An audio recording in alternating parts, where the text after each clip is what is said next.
Some of you may have guessed, but I consider myself an anti-feminist. I don't have issue with the idea of people getting together to discuss issues that affect women or how to fix it, in the same way I don't for men. I do believe there are some issues that predominantly affect one gender more than the other, and to have discussion regarding those issues is great. However, the reason I consider myself an anti-feminist is mostly because, to me, it seems like modern feminists consistently push a narrative that in Western countries, women are still viewed as less than men, or aren't equal to men, and I disagree with this notion. So today I will be reviewing a video by Ash Hardell called Hey Anti-feminist. I want to review her video honestly and try to explain why I think she is wrong. Before I start, I do want to say that I skipped her intro because it doesn't really pertain to the discussion. So this is a scary video to put out there. I predict that 2 hours after this video is posted, the ratings will be okay, but 2 weeks after it's up, and the ratings will not be so okay. And that's because there's a community out there on YouTube made up of viewers and creators who seem set on silencing anyone who talks about anything they deem too social justice-y. Because this video has been out for several months now, we can view how the ratings of the video is doing. We can see that the ratings are low, but probably not as bad as Ash projected. But I disagree with Ash here, is that she believes the community of anti-feminists want to silence people like her and the group she finds herself in. There are definitely people who consider themselves anti-feminist who do, but these people often don't have large followings. Regardless of those individuals, I do believe she is talking about people like Armored Skeptic, Bearing, Thunderfoot. While these content creators probably don't agree with modern feminism, I don't think they want to silence, but rather have a conversation about their ideas. I also don't believe it has to do with topics that are too social justice-y, but rather ideas that they think are bad. Kind of a specific group of YouTubers who are just known for making angry response videos and kind of sending a lot of commenters to go to people's videos, feminist videos, to dislike them and comment and just destroy their ratings, basically. I've seen this question pop up about whether or not these creators are sending their followers over to dislike videos and leave nasty comments is their responsibility or the individual who decided to go and do that. This is hard to answer because many people who follow them would probably never know about the video and therefore not proceed to dislike and leave comments if it wasn't for the people they follow. But reviewing a video is a really great way to try and tackle the arguments of that specific individual without strawmanning the ideas they are covering. I personally believe that it is each person's individual choice to dislike and comment on the video. However, I hope people go to engage in conversation and not just be mean to the people they disagree with. It's almost like there's a threshold for them of social justice issues that are all right to discuss and support. There's general LGBT rights, sometimes binary trans identities like trans men and trans women, sometimes mental health advocacy, but anything above that threshold, like rape culture, trigger warnings, privilege, non-binary genders, Black Lives Matter, and definitely feminism are not okay in the slightest to these people. I think it is perfectly acceptable to talk about anything. However, again, I believe Ash is confusing not acceptable to talk about and completely disagreeing with. For example, I think it's perfectly acceptable to talk about white supremacy and why it is the best, but I completely disagree with it, and I want to voice why I absolutely disagree with it.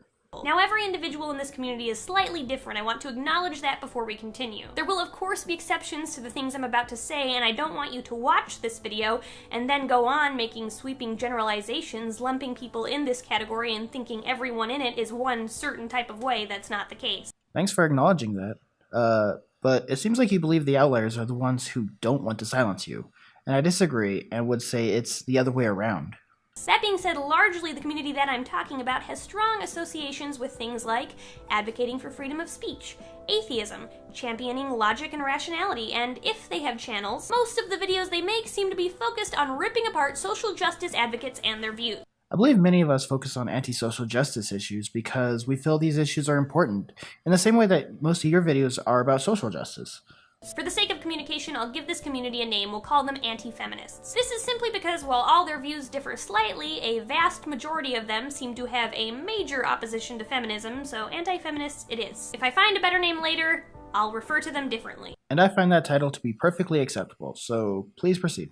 Now, the real problem I have with the anti-feminist community isn't their views. I mean, their views bum me out, but there will always be people whose views bum me out. That's inevitable. The thing I really dislike about anti-feminists on YouTube is how strongly they advocate for freedom of speech, yet seem determined on silencing anyone they disagree with. And they go out of their way to do it. They actively search for social justice advocates and then make videos devoted to ridiculing specific people. And it's my opinion, their critiques tend to be more condescending than constructive. I feel I've already properly expressed my views on why I think she is wrong about this claim. However, I agree that some creators do come off as really condescending. So if you think I'm being too condescending, please let me know down in my comments. I feel like they pride themselves on it being a very logical, Yes. rational community. Oh my god. Well, what do you say to that then? Do you think they are in fact as logical and rational as they claim to be? Absolutely not. I want to quickly point out the irony in how condescending Riley is about how anti-feminists feel like they are being logical and rational. So my problem with this is that a lot of times they're atheist channels, and I'm an atheist, and I don't want to like bring religion/atheism into this, but it is largely like atheists who are like, I'm so logical and I am perfect and everything that I say is objective. And that's obviously not true, but they try to pass themselves off that way. Like, their comments are always, this is illogical, and you don't know what you're talking about, and trying to discredit you and saying that they're objective, when they don't recognize that every person has a bias, every person has a perspective. Even I try to acknowledge my own biases, my own perspectives in my videos. Like, I know when I'm making an argument that this isn't the objective facts, it's an argument. So I just think it's misleading to say that this is everything exactly as it is, and I know that it is, without acknowledging your own perspective. I believe most anti-feminists also recognize the same. However, there are facts about topics that can be brought up that have a little bias in them, such as pay gap statistics. And because it is a fact, you can say you know this is how it is when it's specifically dealing with that statistic. And the videos they make implicitly encourage their audience to go over to their target's channel and harass them. Could you please give an example of this? I'd like to know what you view as implicitly encourage. It's hard to agree or disagree with you if I don't know what you mean. Their audience bombards the social justice advocates' ratings with dislikes. Many people have bragged to me in the comments about how they made multiple accounts, dozens of accounts, just so they could dislike my content several times. That's dedication. And creepy. Creepy dedication. Again, I feel like I've adequately covered this topic, but I cannot control what people do after watching my videos, nor can any other creator. And it's important to note that lots of these anti-feminist YouTubers have real power and armies of hundreds of thousands of people behind them. How much power does this community have? Yeah, so it really depends. There are some who are very large YouTubers with a lot of influence that lots of people follow. And if they decide to target someone, especially a smaller person, it can bury them in the amount of dislikes and comments and things like that. But there are smaller people who make response videos, and their impact isn't quite as big because it's like any YouTube community. Even if it's, I would say, a negative one, it has a wide range of YouTubers with different levels of influence in it, basically. I don't know if it's fair to call the followers an army, but what strikes me most is it seems that you're saying that only YouTubers like me who have small followings are allowed to make review videos about you, because we don't have the following that will come and rate your videos negatively. And to this, I feel you are absolutely wrong.